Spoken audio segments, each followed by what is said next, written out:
Ano po ba ang maganda habang nagkakarga ng refrigerant sa sasakyan? Yung naka-minor lang ba o yung tinatawag na idle speed, meaning nasa 1000 RPM lang, o yung nakaapak sa silinyador o sa gas pedal na nakapirmi sa 2000 RPM? Mga ka-vloggers, ganito, tingnan nyo po ito ha. Ano ang maganda sa tingin ninyo? Yung nakaganyan lang siya, nasa minor, habang nagkakarga nga po ng refrigerant, o yung nakaapak tayo sa silinyador na lagi ko sinasabi sa inyo na hanggat maaari 2000 o kahit less than 2000 RPM. Ano sa tingin ninyo mga ka-vloggers ang maganda? Mga ka-vloggers, welcome po sa akin channel. Sana'y magustuhan po ninyo ang video na ito. Paki-like, share, and subscribe na lang po mga ka-vloggers. Eto na naman po ang aking pinakabagong vlog. Hello mga ka-vloggers! Welcome po sa aking channel, ang Ferdy's Vlog. Mga ka-vloggers, car aircon po ulit tayo. So mga ka-vloggers, isa kasing mahalagang topic na gusto ko pong i-share ulit sa inyo gaya ng dati. Kasi ganito mga ka-vloggers, madalas sa dami ng mga comments, salamat din po pala mga ka-vloggers sa mga nagko-comments, mga nagse-share ng ating mga video, yung mga nagsusubscribe lalo na po. Salamat po ng marami sa inyo, no? Nasa 20,800 mahigit na po tayo.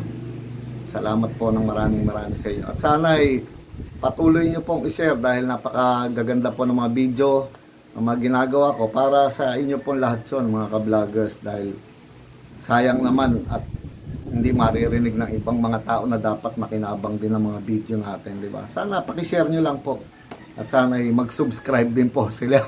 Salamat po ulit sa inyo mga ka-vloggers. Salamat. So balik tayo mga ka-vloggers sa topic natin. Yung katanungan natin kanina, ano daw ba ang maganda habang nagpapakarga o kinakargahan ng refrigerant ang isang sasakyan? Yung naka-minor o yung idle speed lang ba? Nasa 800 o 1000 RPM lang yon, or yung nakapirmi sa 2000 na laging nakaapak sa gas pedal, pirmi? Alin ang mas maganda mga ka-vloggers? Siguro mga ka-vloggers, karamihan po sa inyo napanood na rin yung ibang mga vlog ko pag nagkakarga ako ng refrigerant, kung paano ko kinakargahan. So siguro marami rin sa inyo alam na yung sagot dyan, di ba? So ganito mga ka-vloggers, kaya ako naisip na gawin kasi itong topic na to. Sinsya na kayo, napakainit, summer tayo Ganito kasi mga ka-vloggers, maraming mga pangyayari at marami ring dumarating na mga sasakyan na nagagawa natin na ang problema nila palagi, halimbawa bagong gawa daw ang mga sasakyan, bagong repair, bagong linis, madali salita. Pero bakit daw mula nung nilinis, bakit mula nung nilinis kung kailan dapat ay mas maganda siya, bakit pag tumatakbo daw nawawala na yung lamig, pero pag nagminor malamig na naman? So kabaliktaran naman mga ka-vloggers nung sinasabi na mahina ang kompresor, kasi pagka mahina yung kompresor, pag minor walang lamig dahil ang baba ng RPM, pag inaapakan naman malamig, diba? Kabaliktaran mo, isipin po ninyo. So ibig sabihin yung mga ganong problema hindi siya sa kompresyon, di ba? Ano ang problema? Ganito mga ka-vloggers, no? Ito sana ay pakinggan at ma-share nyo, hindi lang sa mga technician. Pakikinabangan siyempre ito ng mga technician, ha?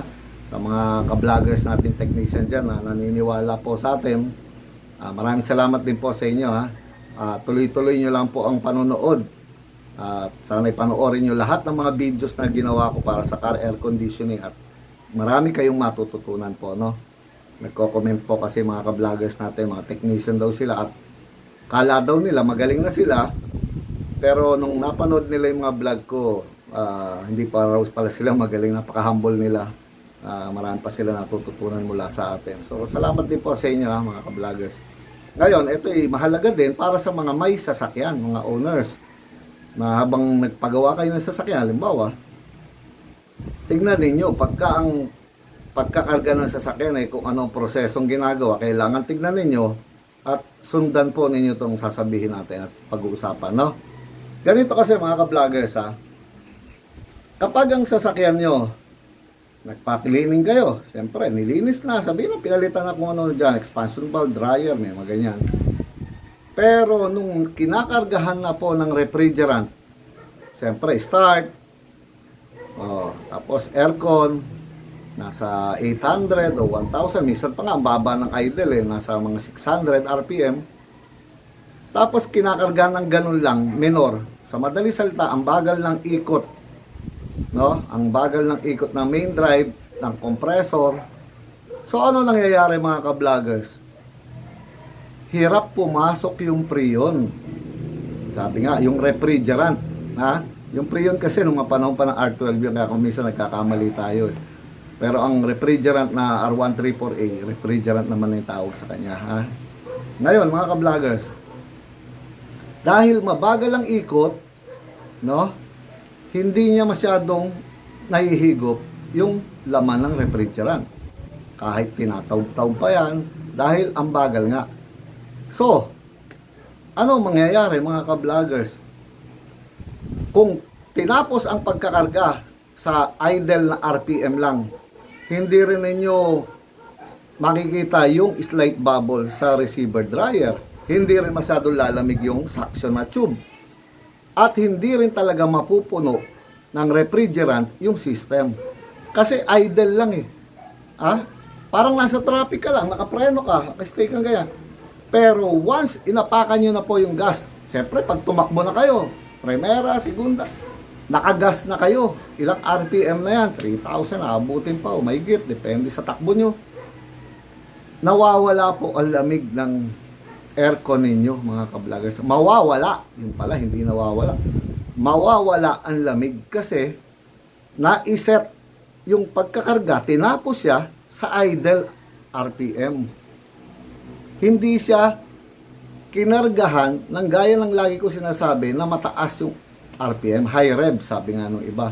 So, kaya kami tinataasan, pirmi sa 2,000 RPM, paminsan-minsan binabasa yung condenser, hindi naman lulunuri sa tubig katumbas lang yun nung tumatakbo kayo na may hangin na pumapasok.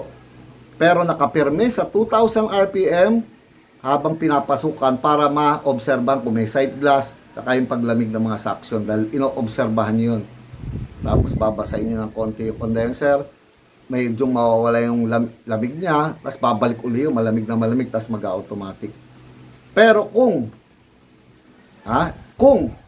sa 1,000 RPM, minor, paano kung 600 pa, hindi rin siya mag-automatic habang kinakargahan ninyo. Habang ino-obserbahan nyo, mag-automatic lang yung compressor na yan kapag nag-high RPM na, bumilis yung ikot.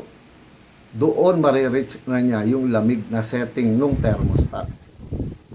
Naintindihan po ninyo inuulit ko lang Sasagutin na natin yung tanong. Mas maganda po na nasa 2,000 RPM, nakapirme kayo sa gas pedal kasi kung doon nyo hahawakan sa may kung karburador man yan o injection pump, mainit. Dapat may isang tao na nandoon sa may upuan ng driver, inaapakan po niya yung gas pedal sa 2,000 RPM, nakapirme lang, hindi yung kinakadyot-kadyot na ganyan, pirme lang. Tapos doon nyo obserbahan yung pagkakarga nyo, paunti-unti, tingnan ng sight glass kung meron. Kung wala sight glass, obserbahan yung lamig ng tubo mula evaporator tsaka yung pumapasok sa may compressor. Magkaiba po lagi ang lamig niyan. Depende kung nasaan yung service valve na kakargahan nyo. Kailangan magpareho sila, lalamig na yung galing evaporator. Kasi once nagpasok kayo ng refrigerant, lalamig yung papuntang compressor kasi doon lang ang pasok niya. Mula sa service valve, pasok sa compressor. So, yung dito galing evaporator, hindi pa siya puno, hindi pa umaabot din yun. So, ang kailangan magpareho ng lamig yung dalawa, yung galing evaporator na suction, at yung papuntang compressor, pareho ang lamig nila. Habang naka 2,000 RPM, dun yung makukuha yung lamig na yun. Ha? Pero kung idle, wala. Baka mainit pa nga yun. Paano mag-automatic yun?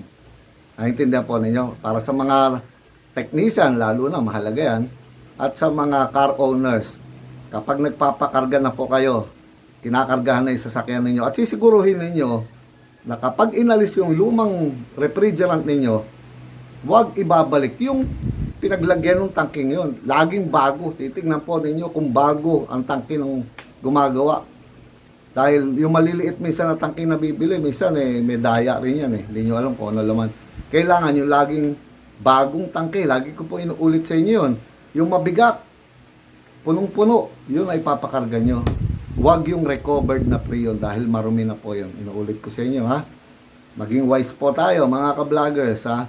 Kailangan, pag inalis, lagyan lang ng bago. Huwag ibabalik. Ang dami ko sinasagot sa mga comments nyo. Ano po ba? Ibinalik po. Ay, wala na. Pinalitan daw yung receiver dryer, ganyan-ganyan, hindi mapalamig. So, hinihigop. Ibabalik na naman yung hinigop. So, dumumi na naman ang receiver dryer nila. Kahit bago, kahit kinlining, pinlasing, marumi na ulit yun. Kasi yung pinaglalagyan ng tangke, halo-halo na yung mga hinigop doon. Mapa-clog na system, may black oil, o nag-stack up, pupunta sa inyo, masisira ulit yung aircon ninyo. Papasukin na naman ang dumi. Sayang lang lahat ng trabaho. Balik sa zero. So, sana'y nagkakaintindihan tayo. Pag kinakargahan na ng refrigerant, nakaapak sa gas pedal ng 2,000, hindi menor. Dahil hindi nila mapupuno po. Yung lugi kayo. Ha? Baka maipasok sa inyo, wala pa sa kalahati na dapat nakarga. So, kailangan 100% na tama siya habang hinihigop talaga niya. Habang naka-RPM kasi, malakas yung higop ng suction eh. So, hihigupin niya talaga yung pre-yun. Pero kung mabagal, 1,000, halos ayaw pang pumasok na refrigerant sa system. Naintindihan po niya. So, sana'y naintindihan po ninyo, mga ka-vloggers. At sana'y nakatulong na naman ako malaki sa inyo. At pakishare niyo po ito sa mga kaibigan niyo. At sana'y mag-subscribe din po sila. Inuulit ko, maraming salamat po sa inyo sa patuloy na suporta po ninyo sa akin. So, paano po mga ka-vloggers? Sana'y naintindihan ninyo ang video na ito. Ano pa po ba ang sasabihin ko? Eto na naman po ang pinakabagong edition ng aking vlog. Paalam mga ka-vloggers. Paalam po. Salamat po.